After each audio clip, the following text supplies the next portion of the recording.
Eh bien, bonjour Elisabeth. Bonjour. Je te retrouve à la Catoukine. Alors déjà, que penses-tu de l'événement? Ah ben, étant une des grands rassemblements, et pour ne pas dire les seuls des Pyrénées-Orientales, ben, qu'est-ce que je peux en penser? C'est que c'est génial. C'est génial. Est-ce que je dois dire autrice ou auteur? Alors, autrice de préférence. Alors moi, dans mon adresse mail, c'est marqué auteur. Parce qu'il y a 3 ans, je savais justement pas si on disait autrice, auteur, voilà. Mais je suis une autrice. Peux-tu nous présenter tes ouvrages? Oui. Alors moi, j'écris des romances fantastiques à double narration, toujours, mais sur un fond très psychologique. En fait, comme j'ai de l'expérience, parce que j'étais infirmière en psychiatrie, j'aime beaucoup travailler la psychologie des personnages. Donc j'utilise la fantaisie et le fantastique pour amener dans mes livres des problématiques de société et les traiter autrement. Quelles sont tes influences? Alors mes influences, c'est Anne Rice, déjà. J'ai du Virginia Woolf aussi. Et ce que j'aime beaucoup, c'est Margaret Atwood. Voilà, donc c'est mes trois premières... on va dire, femmes qui m'ont influencé dans l'écriture. Quand tu écris un ouvrage, tu écoutes quoi comme musique? Aucune. Il me faut du silence absolu. Quelle est l'ambiance à la Catoukine? Parce qu'on m'a dit qu'entre auteurs, ça rigolait beaucoup.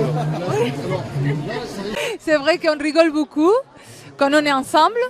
Après, pour les séances d'écriture, je dois être toute seule et dans les silences les plus absolus pour pouvoir entrer dans mon univers.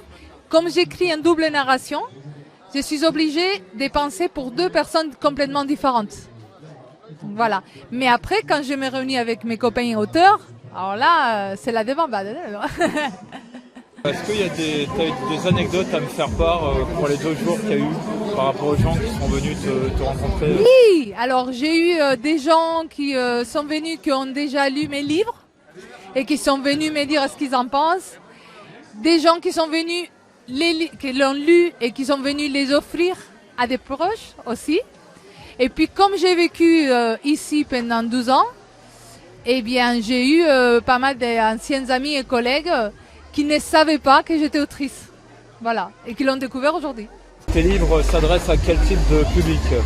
Alors, tout public à partir des, on va dire, 15-16 ans. Mais après, il n'y a pas de limite d'âge parce que justement, on peut faire une double lecture. Soit on s'arrête à l'histoire des bases, soit on va au-delà et on réfléchit aux problématiques que les livres posent. Voilà. Donc, ça peut toucher tout public. C'est plutôt fantastique ou science-fiction? Alors, je sais les deux. Parce que j'ai été versée là-dedans depuis toute petite, avec les Chevaliers du Zodiaque et compagnie.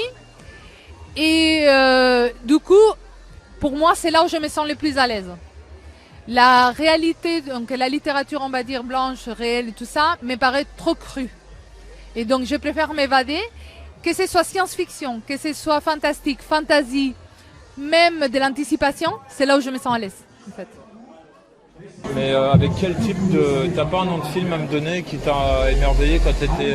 Ah oui, l'histoire sans fin. Voilà, l'histoire sans fin, c'est quelque chose qui m'a marqué étant enfant et qui, même encore aujourd'hui, à 43 ans, quand j'entends la bande son, ben, ça me ramène en enfance. Ça a été mon premier film fétiche. D'accord, t'as dû... je sais pas, t'as regardé Stranger Things? Ah oui, je l'ai adoré. T'as dû aimer quand ils ont diffusé la bande son? Absolument. Absolument, je l'ai adoré et je reconnais du coup, comme j'ai les anciennes références, on va dire, que les jeunes d'aujourd'hui n'ont pas, je reconnais des bandes de son qui sont dans des séries actuelles et qui appartiennent à des films avec lesquels j'ai grandi. Alors on peut te retrouver où? Sur Instagram? On peut me retrouver sur Instagram, sur Facebook, sur mon site web et par mail. Tout le monde peut m'écrire, je réponds à tout le monde. Aurais-tu autre chose à dire?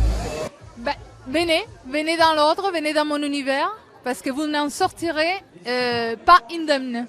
Je fais en sorte que vous ne sachiez jamais ce qui va arriver. D'accord, je te remercie. Je vous en prie.